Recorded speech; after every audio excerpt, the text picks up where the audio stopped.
Hello बच्चों, कैसे हो? बहुत अच्छे होंगे। आज हम जो टॉपिक करने जा रहे हैं दैट इज कि यदि एक प्योर इंडक्टर वाली सर्किट ली जाए और उस प्योर इंडक्टर वाली सर्किट को अल्टरनेटिंग करंट प्रोवाइड कराया जाए तो किस तरीके की सिचुएशन बनेगी। जैसा कि हमने लास्ट लेक्चर वीडियो के अंदर किया था कि यदि किसी भी एक प्योर रेसिस्टर वाली सर्किट को अल्टरनेटिंग ईएमएफ प्रोवाइड किया जाए, अल्टरनेटिंग करंट प्रोवाइड किया जाए, तो वहां पर अल्टरनेटिंग करंट और अल्टरनेटिंग ईएमएफ दोनों एक ही फेज में थे और उनका हमने फेजर डायग्राम और वेव डायग्राम ड्रॉ किया था। उसी तरीके से अब हम यहाँ पर एक प्योर इंडक्टर वाली सर्किट लेने जा रहे और उस प्योर इंडक्टर वाली सर्किट को अल्टरनेटिंग करंट ईएमएफ प्रोवाइड कराएंगे और देखेंगे कि क्या alternating current out of phase होगा या इन फेज होगा विद अल्टरनेटिंग ईएमएफ, और उसका फेजर डायग्राम और वेव डायग्राम किस तरीके से बनने वाला है। तो ये यहाँ पर अब हम देखने वाले हैं। ऐसा ही करते चलेंगे जिस तरीके से हमने लास्ट लेक्चर वीडियो के अंदर किया था। देखिए कि फोर प्योर इंडक्टर वाली सर्किट, देखिए यहाँ से हमें पता है कि इंडक्टर को इस तरीके से ड्रॉ करते हैं लाइक आ सोलेनॉइड। हमने इसको एक सोर्स प्रोवाइड किया जिसमें से अल्टरनेटिंग करंट निकलेगा और पोटेंशियल जो ये इस इंडक्टर को प्रोवाइड कराएगा वो भी अल्टरनेटिंग ईएमएफ होगा और उसको हमने यहाँ से रिप्रेजेंट किया। इसको हम यहाँ से ना V से रिप्रेजेंट करेंगे क्योंकि अल्टरनेटिंग ईएमएफ इंड्यूस्ड ईएमएफ ये कॉइल भी तो जनरेट करेगी, तो इसीलिए हमने इसको V = V0 sin omega t से रिप्रेजेंट किया। और हम जानते हैं कि अल्टरनेटिंग करंट की डायरेक्शन चेंज होती रहती है, लेकिन हमने यहाँ पर किसी एक इंस्टेंट ऑफ टाइम पर अल्टरनेटिंग करंट की डायरेक्शन को इस डायरेक्शन में लिया। अब दिस इज द इंडक्टर, इसका इंडक्टेंस L है। अब हमें पता है कि यदि किसी भी इंडक्टर के अंदर करंट फ्लो करेगा तो इंड्यूस्ड ईएमएफ इसके अंदर से जनरेट होगा। क्यों? क्योंकि इससे मैग्नेटिक फील्ड लाइंस इस कॉइल के अंदर आने वाली है और वो इस कॉइल के अंदर जब आएंगी तो मैग्नेटिक फ्लक्स को क्रिएट करेंगी। शुरुआत में वैल्यू ऑफ करंट 0 होगी तो मैग्नेटिक फ्लक्स 0, लेकिन जैसे ही करंट की वैल्यू बढ़ती चली जाएगी क्योंकि अल्टरनेटिंग करंट है और अल्टरनेटिंग करंट की वैल्यू तो at every instant of time change होती रहती है।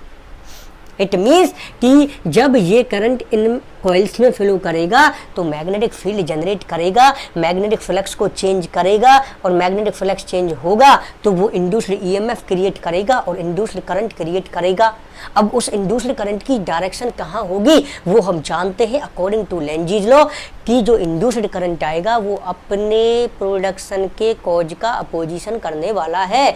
अब यहाँ पर जो मैग्नेटिक फ्लक्स चेंज हुआ वो इस डायरेक्शन में करंट के फ्लो करने से हुआ, तो इसका मतलब जो इंड्यूस्ड करंट फ्लो करेगा उसकी डायरेक्शन ये होगी, क्योंकि हमें पता है induced current is always oppose the cause of its production according to the Lenz's law.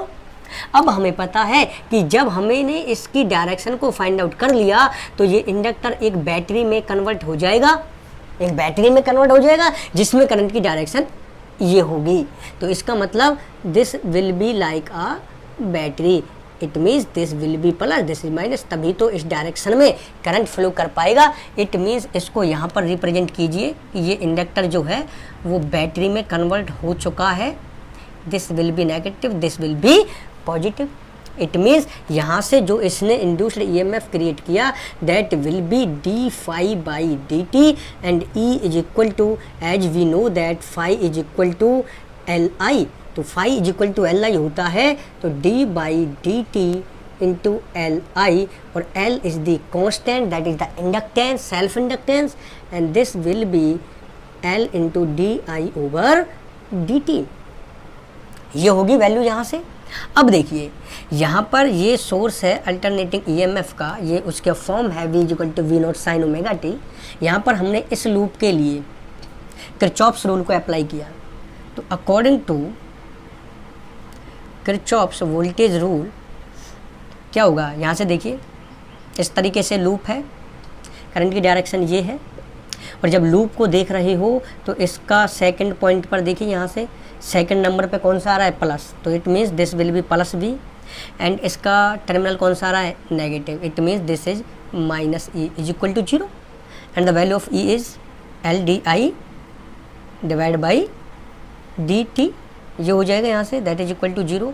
यहाँ से करोगे तो v इज इक्वल टू हो जाएगा that is L D I over D T. यहाँ से क्रॉस मल्टीप्लिकेशन करोगे it will be D I is equal to v by L into D T. And we know the value of v की value कितनी है, v is equal to V naught sine omega T. यहाँ पर रखोगे तो D I is equal to V naught sine omega T into D T divide by L. अब यहाँ से इसको हम क्या कर सकते हैं, इंटीग्रेट कर सकते हैं फुल साइकिल।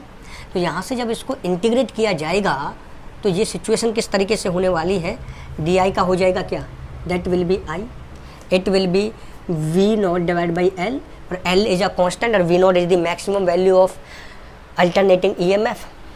यहाँ से हो जाएगा integration of sine omega T into D T, it will be I is equal to V naught by L, sine omega T का इंटीग्रेशन होगा that will be minus cos omega T multiply by omega, and it will be equal to minus V naught by L omega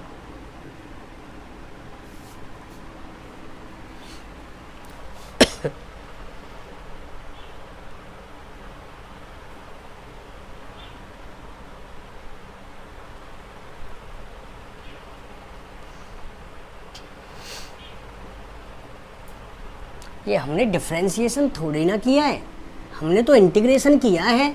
तो integration तो divide में आता है, divide भाई integration करते हो तो डिवाइड में आता है, डिफ्रेंशिएशन में आता है मल्टीप्लिकेशन में। तो हमने तो यहाँ से इंटीग्रेशन किया है तो इसका मतलब ओमेगा नीचे आएगा and it will B cos omega T.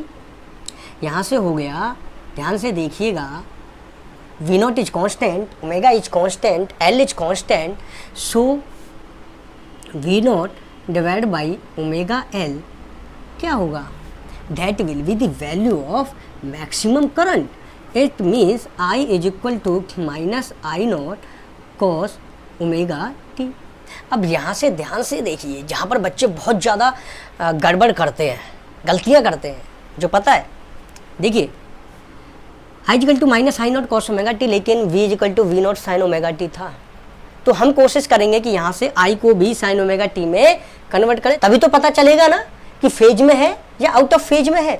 क्योंकि यहाँ साइन ओमेगा टी है तो यहाँ भी साइन ओमेगा टी हो, तभी पता चलेगा फेज में है या आउट ऑफ फेज। तो हम यहाँ से कोशिश करेंगे कि इसको भी साइन ओमेगा टी में कन्वर्ट किया जाए। अब देखिए, हम जानते हैं sine 90 minus omega T is equal to cos omega T. Sine 90 minus omega T क्या होता है, that is cos omega T. अब यहाँ पर क्या लिखा हुआ है, कॉस ओमेगा टी लिखा हुआ है ना, उसकी जगह पर हम क्या लिख सकते हैं, that is sine 90 minus omega T लिख दीजिए। यहाँ से क्या हो गया, minus I naught sine 90 minus omega T. लेकिन ध्यान से देखिए, फेज ओमेगा टी है, means angle of phase omega T है, ना कि 90। इसका मतलब फेज एंगल में या तो कुछ माइनस हो या फिर कुछ ऐड हो, क्योंकि फेज एंगल तो ओमेगा टी है, 90 थोड़ा ना है। यहाँ तो 90 में से ओमेगा टी घट रहा है, 90 में से ओमेगा टी माइनस हो रहा है, लेकिन फेज एंगल तो ओमेगा टी है। तो इसका मतलब क्या करोगे कि यहाँ से माइनस को बाहर लोगे, और माइनस बाहर लोगे तो ये हो जाएगा minus I naught sine minus omega T minus pi by 2। मैंने 90 को पाई बाई 2 लिख दिया। एंड अब हम जानते हैं sine minus theta is equal to minus sine theta. इसका मतलब यहाँ से क्या हो जाएगा, sine minus omega T minus pi by 2 equal to minus sine omega T minus pi by 2। तो यहाँ से माइनस को बाहर लोगे तो माइनस बाहर आ जाएगा, तो इस माइनस से वो कैंसिल आउट हो जाएगा। It means I is equal to I naught sine omega T minus pi by 2। अब आप लोग बोलोगे कि sir sine 90 minus omega T equal to cos omega T, sine 90 plus omega T भी तो कॉस ओमेगा टी हो सकता है, वो भी तो होता है, तो आपने प्लस ही क्यों नहीं लिया? तो यहाँ से देखिए, हमें यहाँ पर यदि इसको प्लस लूँ, इसको प्लस लूँ, तो यहाँ पर क्या हुआ, minus I naught cos omega T minus I naught sine 90 plus omega T, sine 90 plus omega T. अब यहाँ से मुझे ओमेगा टी में कुछ जोड़ना है ना, क्योंकि फेज एंगल क्या है, ओमेगा टी, ओमेगा टी चाहिए मुझे आगे। ओमेगा टी में या तो मैं कुछ जोड़ूं या घटाऊं, लेकिन यदि मुझे वहां से फिर माइनस से माइनस इसको कैंसिल आउट करना पड़ेगा, तो दोनों में से माइनस निकलेगा, माइनस, तो इसका मतलब ये भी माइनस और ये भी माइनस। लेकिन ओमेगा टी घट नहीं सकता, ओमेगा टी में से कुछ घट सकता है या फिर ऐड हो सकता है। इसका मतलब मुझे ओमेगा टी को हमेशा प्लस रखना है। इस पॉइंट को ध्यान रख करके हमें डेरिवेशन को करना है। तो यहाँ पर आ गया हमारा आई की वैल्यू कितना आया, I naught into sine omega T minus pi by 2। अब ध्यान से देखिए, यहाँ पर क्या है इस वाली इक्वेशन के अंदर, that is v is equal to V naught sine omega T. यहाँ पर क्या है, i is equal to I naught sine omega T minus pi by 2। अब देखो फेज डिफरेंस निकाले, फेज डिफरेंस निकालोगे तो कितना होगा, पोटेंशियल का फेज माइनस करंट का फेज कितना, omega T minus pi by 2, कितना आया, omega T minus omega T plus pi by 2, omega T से ओमेगा टी कैंसिल, कितना आया phase difference pi by 2, phase difference कितना आया पाई बाई 2। इसका मतलब क्या हो गया कि दोनों आउट ऑफ फेज है, और कितने डिग्री के एंगल से आउट ऑफ फेज है, 90 डिग्री के एंगल से। इसका मतलब जब वोल्टेज जीरो वैल्यू ले रहा होगा उस टाइम पर करंट जीरो वैल्यू नहीं ले रहा होगा, कुछ और ही वैल्यू ले रहा होगा, क्योंकि वो अलग है, आउट ऑफ फेज है बाई 90 डिग्री, और 90 डिग्री आगे है या पीछे है, ओमेगा टी में से घट रहा पाई by 2। It means current is lagging behind the voltage by the angle of 90 degree, और that is pi by 2, means these are out of phase, not in phase, phase में नहीं है। तो हमें यहाँ से पता चल गया इंडक्टेंस वाली सर्किट के लिए जो करंट होगा वो लैग बिहाइंड करेगा बाय 90 डिग्री का एंगल फ्रॉम वोल्टेज। क्लियर आ गई बात समझ में? अब यहाँ से जल्दी से फास्ट स्क्रीनशॉट लीजिए, नोट डाउन करिए नोट्स, फिर हम इसका फेजर डायग्राम और वेव डायग्राम भी बनाते हैं। जल्दी करिएगा। हो गया, बहुत बढ़िया। देखिए अब यहाँ से हम इसका फेजर डायग्राम और वेव डायग्राम बनाते हैं। ध्यान से देखना, बहुत आसान है फेजर डायग्राम और वेव डायग्राम बनाना, बहुत आसान है, बस थोड़ा सा समझने की कोशिश करनी है।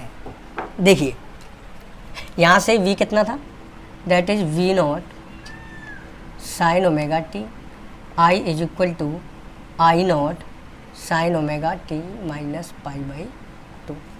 मैंने क्या बोला, y एक्सिस x एक्सिस लो, x एक्सिस के साथ आंख बंद करके, आंख बंद कर लो, आंख को बिल्कुल बंद कर लो, आंख बंद करके x एक्सिस के साथ इस वाली इक्वेशन को रिप्रेजेंट कर दो, कर दिया। हमेशा वोल्टेज ओमेगा टी ही एंगल बना रहा है, बना दिया एंगल। अब हमें यहाँ पर ये जो लेंथ हो गई, ये जो एरो हो गई, यहाँ से यहाँ तक ये जो लेंथ हो गई, ये किसको रिप्रेजेंट करेगा, ई नोट को। इसका प्रोजेक्शन वाई एक्सिस पर किसको रिप्रेजेंट करेगा, that will be E is equal to E naught sine omega T. And अब यहाँ से हमें इसको रिप्रेजेंट करना है, ओमेगा टी में से 90 डिग्री पीछे, मीन्स ओमेगा टी से 90 डिग्री पीछे है, ओमेगा टी में से 90 डिग्री माइनस हो रहा है, और जो वोल्टेज है, सॉरी जो करंट है वो वोल्टेज से 90 डिग्री पीछे है। It means this is the voltage, ये वोल्टेज है, यही तो है वोल्टेज। इससे 90 डिग्री पीछे जाओ, चले गए 90 डिग्री पीछे, देखो ये एंगल कितना होगा, this angle will be of 90 degree, that is pi by 2, चले गए 90 डिग्री पीछे। तो this line will be of alternating current. और यहाँ पर ये लेंथ जो होगी इसको थोड़ा सा हमें स्मॉल लेंथ को रिप्रेजेंट करना पड़ेगा, क्योंकि मैंने बताया है I naught is equal to E naught divide by R, तो इसको हमें स्मॉल रिप्रेजेंट करना पड़ेगा लेंथ को। ठीक है, तो ये हो गया यहाँ से आई नॉट, और इसका जो प्रोजेक्शन होगा वाई एक्सिस पर that will be I is equal to I naught sine omega T. तो इस तरीके से रिप्रेजेंट करोगे, बहुत आसान है, बहुत ही इजी है फेजर डायग्राम बनाना। और इसके लिए यहाँ से देखोगे, क्योंकि न्यूमेरिकल्स के अंदर और जो एलसीआर सर्किट आएगी है ना आगे, उसमें इस पूरे फेजर डायग्राम को तो शो नहीं करोगे, तो सिंपल फॉर्म में किस तरीके से रिप्रेजेंट करोगे देखिएगा। यहाँ से हमने मान लिया दिस इज दी वोल्टेज यहाँ पर 90 डिग्री आगे है, मीन्स करंट 90 डिग्री पीछे है, तो it means this will be the current, और इन दोनों में 90 डिग्री का फेज डिफरेंस है। इस तरीके से रिप्रेजेंट करोगे किसी भी न्यूमेरिकल के अंदर या फिर एलसीआर वाली सर्किट के अंदर। तो this will be the phasor diagram and this is it's simple form. अब यहाँ से हम रिप्रेजेंट करने जा रहे द वेव डायग्राम, ये तो था फेजर डायग्राम, अब यहाँ से हम रिप्रेजेंट करने जा रहे the wave diagram for pure inductor वाली सर्किट। यहाँ से हमने वही किया, this is the Y axis, this is the X axis, this is omega T and this is the Y axis पर हम रिप्रेजेंट करेंगे वोल्टेज को और आई को, दोनों को करेंगे। लेकिन वोल्टेज की जो मैक्सिमम वैल्यू होगी वो ज़्यादा होगी और करंट की मैक्सिमम वैल्यू वो कम होगी। अब हमने ना यहाँ पे क्या किया, यहाँ हम लिख लेते हैं, ये हमारा v is equal to V naught sine omega T है, यहाँ i is equal to I naught sine omega T है। सबसे पहले इसका तो हमें पता ही है कि v is equal to V naught sine omega T, यहाँ पर 90 माइनस बी है, इसका तो हमें पता है this is the sine curve, तो इसको तो हम आसानी से इजीली, वेरी इजीली रिप्रेजेंट यहाँ पर कर देंगे। And this is the maximum value, तो यहाँ पर ये हो जाएगा वी नॉट और यहाँ पर भी ये अपोजिट डायरेक्शन में वी नॉट। अब लेकिन क्या करोगे, करंट की निकालो वैल्यू। अब यहाँ पर ओमेगा टी की वैल्यू यहाँ पर कितनी है, 0, तो वी की वैल्यू तो यहाँ पर 0 है, लेकिन क्या ओमेगा टी की वैल्यू 0 रखने पर क्या आई की वैल्यू भी 0 आती है या नहीं आती। देखिए I is equal to I naught sine omega t की वैल्यू 0 रखोगे it will be minus pi by two and sine minus pi by two is equal to minus sine pi by two, minus बाहर ले लिया and sine pi by two is equal to 1, तो it means I is equal to minus I naught, I की value minus I naught I. It means omega t की value 0 होने पर we की value तो 0 है, लेकिन आई की वैल्यू तो मैक्सिमम है, लेकिन इन अपोजिट डायरेक्शन।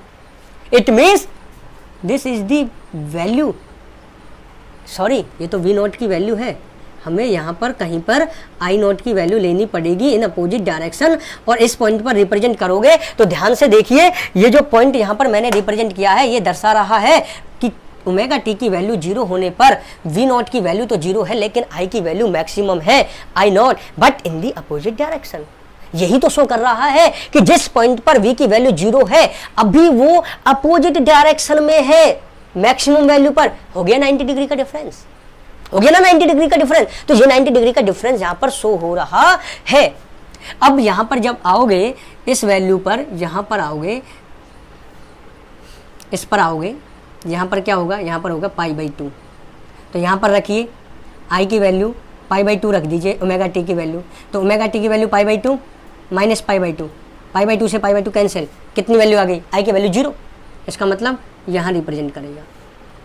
तो ये तो ले रहा है पाई बाई टू पर मैक्सिमम वैल्यू वी नॉट, लेकिन आई की वैल्यू अभी भी 0 है। तो उसी तरीके से जब v की वैल्यू 0 हो जाएगी तो i की वैल्यू मैक्सिमम हो जाएगी in the opposite direction, in this direction, in positive direction. And जब यहाँ पर v की वैल्यू फिर से अपोजिट डायरेक्शन के अंदर मैक्सिमम हो जाएगी, इट मीन्स इसकी वैल्यू अभी यहाँ पर 0 हो गई। और फिर जब तुम करोगे v की वैल्यू यहाँ पर फिर से 0 हो गई, इट मीन्स इसकी अभी यहाँ पर इन दी नेगेटिव y डायरेक्शन 0 हो गई वैल्यू। तो इस तरीके से इसको यहाँ पर आप लोग रिप्रेजेंट करोगे।